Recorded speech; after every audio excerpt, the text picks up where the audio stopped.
Hello guys! So for today's video, ang nagbabalik ang iyong lingkod, Jestyle. So for today's video, ituturo ko sa inyo kung paano nga tayo mag-withdraw sa ating sale sa TikTok Seller app.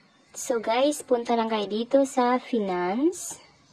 At dito nyo makikita kung nasettle na ba ang inyong payments sa inyong mga buyers papunta sa inyong account para ma-transfer na natin sa ating mga bank.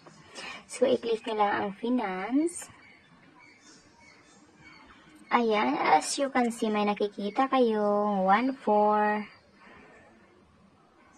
na kailangan nating i-withdraw. So, kung nakikita nyo yung withdraw to bank, so marami-rami na akong na-withdraw dito guys. Ito yung mga history sa aking pag-withdraw sa aking mga sales. So, may 1,468.55 ako. So, i-click ko lang itong withdraw.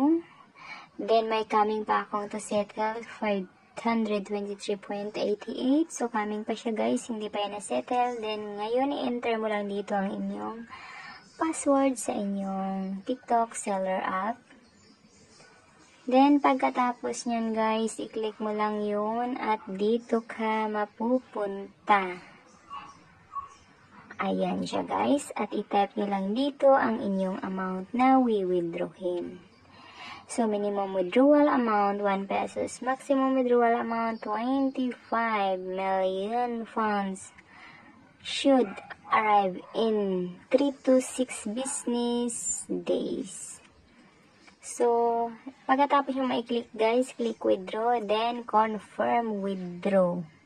Then, automatic siya mapupunta sa bank na naka-register o naka-atatak dito sa inyong TikTok Seller app.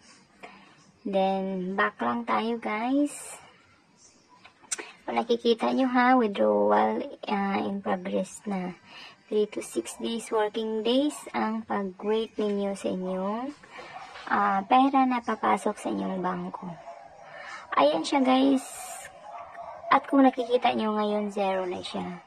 So, ganun lang siya kasimple kung paano tayo mag-withdraw sa ating sales finance sa TikTok online business.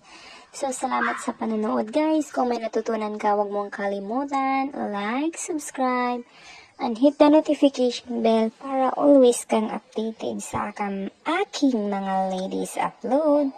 So, babush!